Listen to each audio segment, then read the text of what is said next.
Al final sí era nanogramo por litro, solo que por alguna extraña razón habían escrito L con mayúscula, que no, en principio no deberían, L es en minúscula. Bueno, me he perdido completamente y he enchufado esto otra vez después de que se acabara la batería.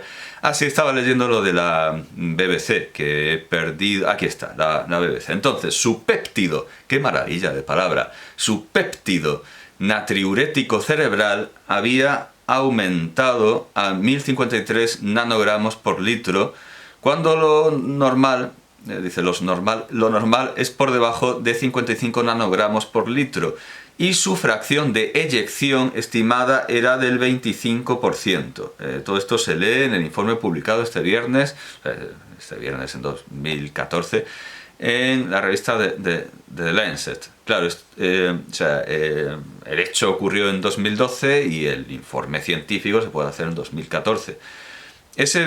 Claro, es que sabemos lo que cuesta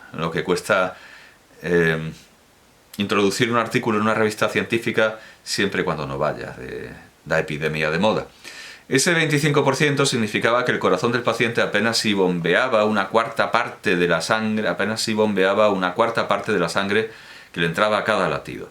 La madre de Cady también tenía una prótesis. Fue aquí cuando el director del Centro de Enfermedades No Diagnosticadas del hospital, Jürgen Schäfer, recordó un capítulo del famoso médico estadounidense especialista en salvar los casos más increíbles. Mirando en el historial del paciente alemán, encontró que le habían reemplazado una prótesis de cerámica que se había roto por una de metal. Exactamente lo que le había pasado a la paciente en la serie de ficción. Investigando la causa, combinando estos síntomas y recordando un episodio de la serie de televisión House que usamos para enseñar a estudiantes de medicina, incluso ya hemos visto de las últimas temporadas, que son las que, bueno, aquí se verá, son las que más errores tienen. Que por cierto, dice el médico que participa como asesor en este volumen, que es el doctor Alberto Amador Gil, vaya, no lo pone aquí, sí, aquí está, del Hospital de Nuestra Señora de Valme, de Sevilla, del Hospital de Nuestra Señora de Valme, de Sevilla. Bueno, pues al final en su propio capítulo, en su análisis médico, dice, bueno, precisamente aquí está lo del anthrax, el término inglés anthrax, claro, el anthrax es una lesión dérmica por el estafilococo aureus, yo diría estafilococo áureo, claro, que no tiene ninguna relación con el término inglés anthrax, debido a Bacillus anthracis. Son etiologías distintas. En castellano el término correcto es carbunco, esto era lo que decía. ¿Dónde? El síntoma inicial, por cierto, muy buen libro, aprovecho para decir que está ilustrado en blanco y negro, aunque no se habla de la autoría de la fotografía y parece ser que es un uso un poco pirata. Y vamos a ver, mal uso diagnóstico, debería haberlo anotado. Bueno, el caso es que al doctor de Santa María del Valme, de Nuestra Señora del Valme, le llama la atención que una serie que de todas las médicas que él conoce es la que más respeto tiene a la medicina y... A ver, vamos a ver... bueno, lo he perdido por completo. Dice que como la serie que mejor documentada está y más respeto tiene a la medicina caiga en un... creo que está aquí. No, tampoco... Bueno, no lo dice. Ahora mismo no lo encuentro, pero da como razón algo que está en la serie, que es que hay que arriesgar. Naturalmente en las series en las que no importa la medicina, pues no van a meterse en jardines y no van a encontrar problemas, porque las enfermedades van a ser sota, caballo y rey, pero precisamente porque aquí la protagonista es la medicina. Hay errores que en la medicina real los tapa la tierra, como dice el refrán, pero bueno, aquí los tapa la audiencia. De hecho, bueno, en fin, luego podemos ver esto. Hace una tabla con la que las buenas soluciones están subrayadas, y en cursiva están las peores soluciones, que son muy pocas. Los errores y las cosas que no habrían salido bien o que habría tapado la tierra en esta serie son muy pocas. Bueno, esa es la razón. En las otras series médicas que existían, por ejemplo, MASH, que eran médicos militares, con lo cual ahí hay muchísima manga ancha, o Saint Elsewhere, que acabó encima con el final que inspiró a Los Serrano, con lo que todo era un sueño, que casi linchan a Antonio Resines y casi linchan a los de la serie Los Serrano. ¿Qué es eso de que sea un sueño? Bueno, eso venía de una serie médica donde tampoco lo que importaba desde luego era la medicina, sino las relaciones. Y luego están todas esas series de médicos, por ejemplo Anatomía de Grey, que es un juego de palabras con el famoso manual de Anatomía de Grey, aunque escrito de otra manera. Al igual que 50 sombras de Grey es un juego de palabras casi intraducible, porque sería como 50 esfumaturas de gris, o 50 tonos, perdón, sí, eso es 50 tonos más bien, 50 tonos de gris, porque es algo que además ha pasado de la pintura al habla popular. No, eso tiene esfumaturas de gris, o eso tiene muchos tonos de gris, no es blanco o negro. Bueno, pues Anatomía de Grey era la típica serie en la que los médicos se dedican a copular como conejos unos con otros, y por medio están los pacientes, con los que a veces también copulan. Bueno, en fin, la medicina no es el propósito de esas series. Y luego, por supuesto, está la medicina en las series sentimentales que aparecen parodiadas en la propia serie. House está enganchado a esas series completamente irreales y detecta síntomas en el actor principal, que es un médico televisivo, lo secuestra y lo somete a tratamiento. Lo secuestra como si fuera una groupie y lo somete a tratamiento. Y claro, por el parecido de esta serie parodiada en House con otra serie parodiada visible y patentemente tanto en Los Simpsons como en Futurama. En Los Simpsons es Lo que nunca acaba, It Never Ends, y en Futurama es Todos mis circuitos, protagonizada por Calculón, en inglés Calculón. Calculón suena muchísimo más chusco en español. Calculón protagoniza Todos mis circuitos, y ahí hay un elemento médico que es el que aparece también parodiado en House. Y claro, tenía curiosidad para saber qué serie están parodiando tanto House como Futurama como Los Simpsons. Bueno, no en ese orden cronológico, y es Días de nuestras vidas, Los días de nuestras vidas, una serie creada por Ted y Betty Corday. Se llaman como la asesina de Marat. Corday o Corday o Corday, no, se llaman como la asesina de Marat. Bueno, pues supongo, no sé, estos hermanos son matrimonio. No, aquí lo dice, son matrimonio. El matrimonio Corday lanzó esta serie en 1973. Lanzó esta serie en 1973 y es una serie exactamente como la que refleja esa serie médica o ese momento médico en la parodia de House, y como refleja también el momento médico en Los Simpsons y en Lo que nunca acaba y en Todos mis circuitos de Futurama. Empezó en 1973 y dura hasta hoy. O por lo menos estoy aquí en Wikipedia y dice que la última temporada es de 2017 hasta el presente. O perdón, que la última contratación de actores, porque claro, se tienen que sustituir y por eso hace falta tanta medicina, cirugías plásticas, gente que, yo que sé, cae en una cubeta de ácido, yo que sé, cualquier razón para justificar que alguien que no se parece sea el nuevo actor interpretando al mismo personaje, que además es que caramba, es irreal ya que en Los Simpsons el abuelo estuviera en la Segunda Guerra Mundial, pero aquí estamos hablando que los personajes se mantienen desde el año 1973. Es una locura. Bueno, pues esta serie aparece parodiada en House. Bien, lo de la BBC seguramente tendría que enlazarlo, ¿vale? Lo enlazaré junto con el IMDb de Shore y naturalmente, por supuesto, el fandom de House. House.fandom.com, WikiHouse MD, o sea, Medicina Doctor. Entre IMDb y el fandom está todo lo que se quiera saber sobre House. Por ejemplo, qué son realmente los edificios que aparecen, la música, que es muy importante, la música es muy importante en House, y sobre todo la canción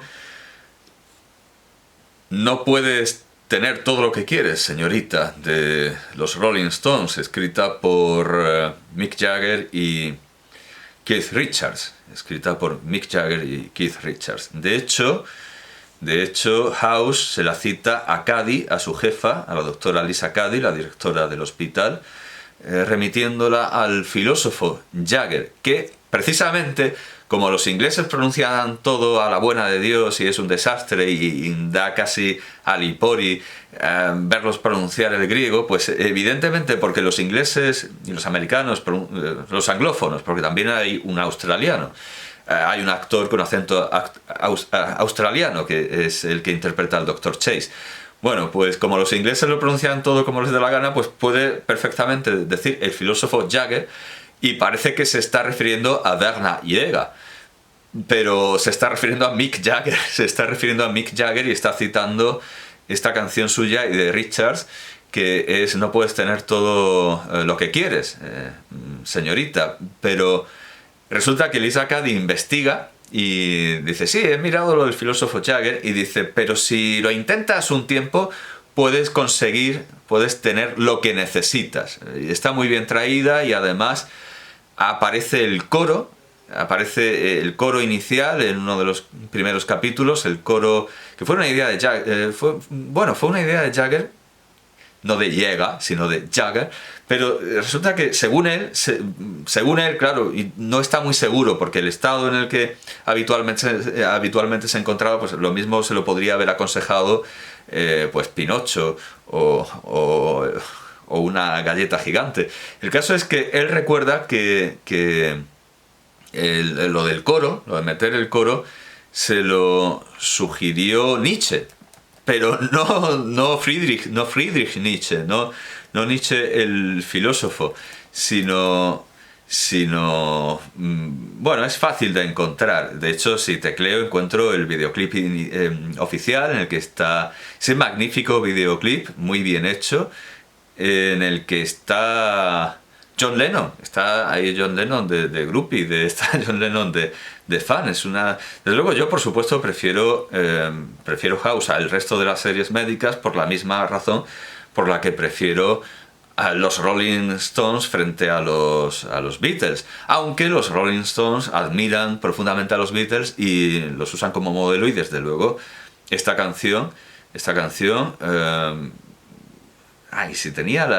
si tenía la letra, you can't always get what you want, pero aquí vamos a ver, sí, aquí está, el estribillo es, no, ¿por qué digo lo de señorita? Pensaba que era señorita o lady, no, es, no, pero, ya sé por qué lo decía, porque lo añadía, metía una morcilla ahí, Mick Jagger mete una morcilla en la interpretación y dice así, algo así como lady pero no está en la letra original, es una morcilla de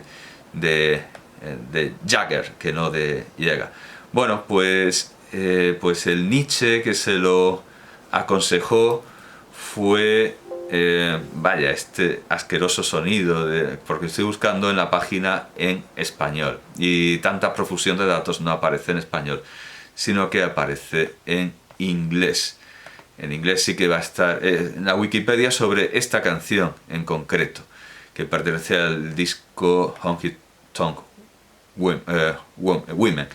Bueno, pues tampoco. Qué raro. Tendré que leer. Es una canción importante, desde luego, por su mensaje. No solo por lo que favorece a House, sino también por lo que favorece a Cady. Y está, desde luego, muy bien traída. Si busco, claro, si busco simplemente... Aquí está. Ah, es que no es Nietzsche, con I larga, es Nietzsche con I breve, con una sola I, con I cerrada, Nietzsche, Jack Nietzsche, no Friedrich Nietzsche, sino Friedrich Nietzsche, sino Jack Nietzsche, con I breve, no, también es con I larga, aunque se escriba así, a pesar de ser en vocal trabada, o por lo menos en inglés se pronuncia con I larga. Qué curioso. Bueno, Bernard Alfred Nietzsche. No, pero claro, es que en inglés encima dicen que se pronuncia Nietzsche, pero claro, eso es como lo pronuncian en inglés, que es como pronuncian en griego los términos de la anatomía y de las patologías. O sea, es un desastre. Bueno, pues fue Nietzsche el que le recomendó a Mick Jagger meter ese coro que aparece en ese capítulo de House, quizás no en el mismo, en el que, bueno, en un capítulo cercano a esa discusión con Cady acerca de la filosofía de Jagger, el filósofo Jagger, que no llega.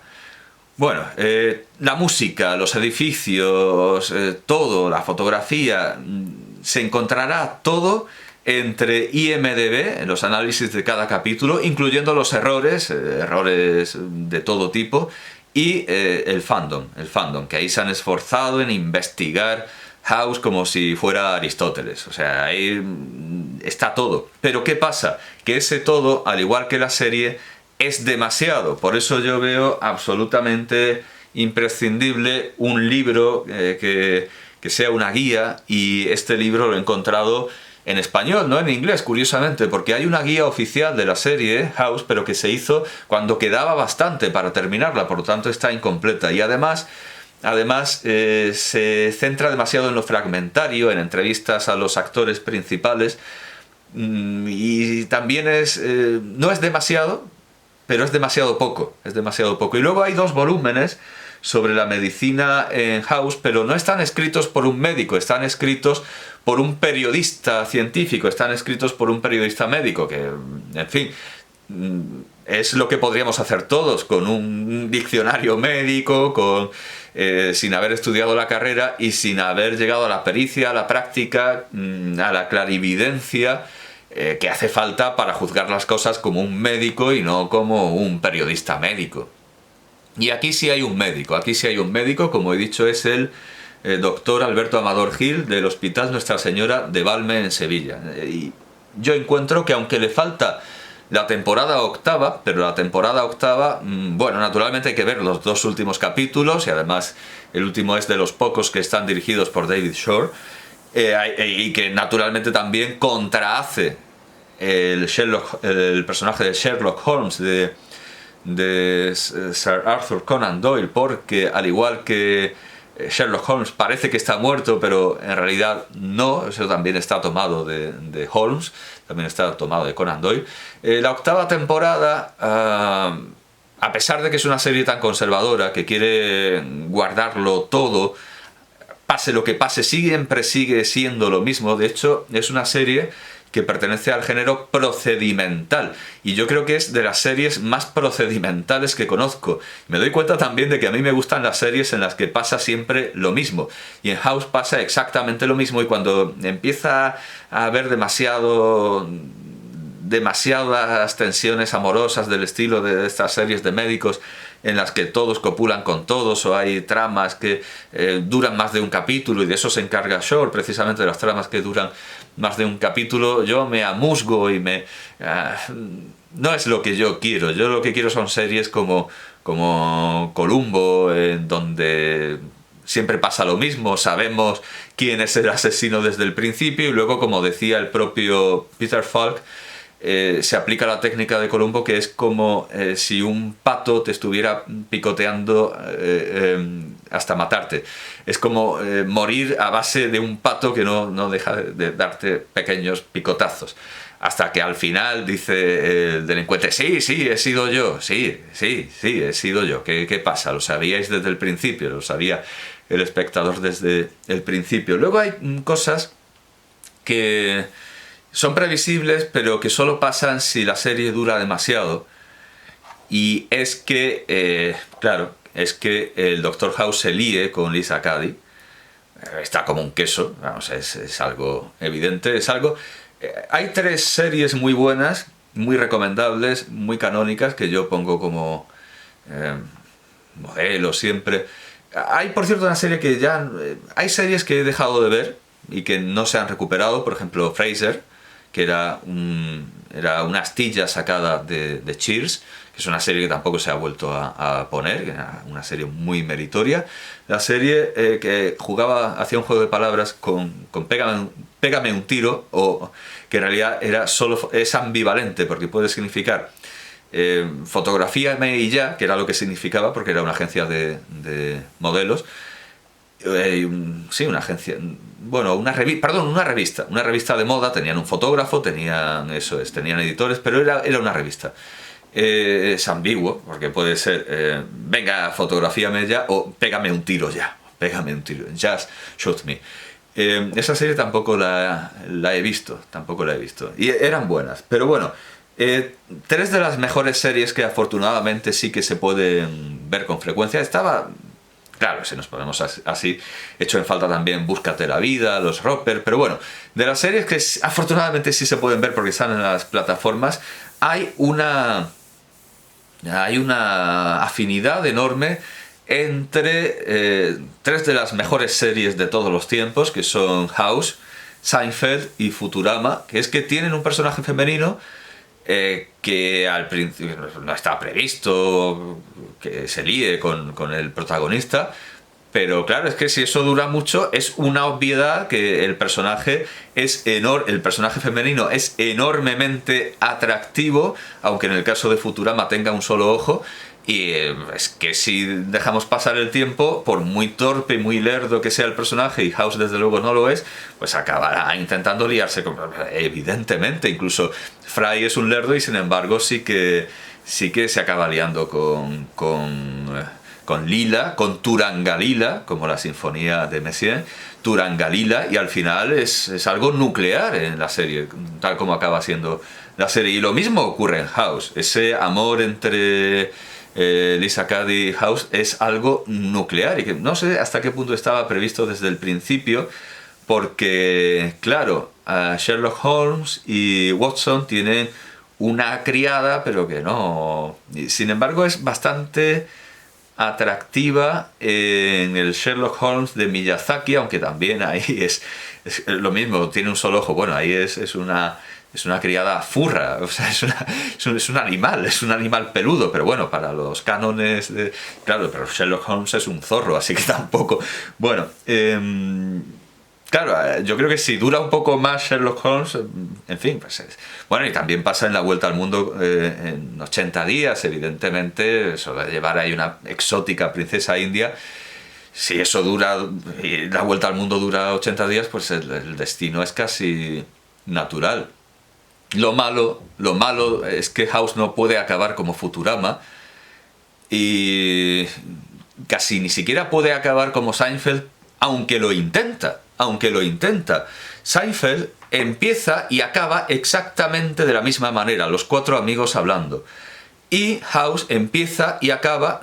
bueno, al final resulta que sí que las circunstancias lo permiten, porque en lugar de acabar como Futurama, como podría haber acabado, House podría haber acabado como Futurama, House y Cuddy, acaba como Seinfeld, una serie en la que se demuestra que los personajes no cambian nada, no aprenden absolutamente nada, y siguen siendo los mismos personajes infantiles, completamente infantiles, que son como el viejo que en La Peste de Albert Camus, después de todo lo que pasa, después de todo lo que ha pasado, sigue escupiendo a los gatos, que está basado en una persona real, de Argel, que Camus no conocía, sino que se lo contaron. Había un viejo que le escupía, que le daba comida a los gatos para que vinieran y les escupía. Bueno, pues este viejo, después de que todos hayan aprendido, todos hayan cambiado, este viejo sigue con lo suyo, que es escupir a los gatos, y el protagonista lo ve bien. O sea, y el propio Camus, ¿verdad? El viejo de los gatos, lo ve bien, lo ve como algo muy humano. Bueno, pues Seinfeld y House acaban exactamente igual, con los amigos conversando. No pudo ser el final al estilo Futurama, porque la actriz que interpretaba a Lisa Cuddy, que tenía bastante que ver con su personaje, al igual que Eileen,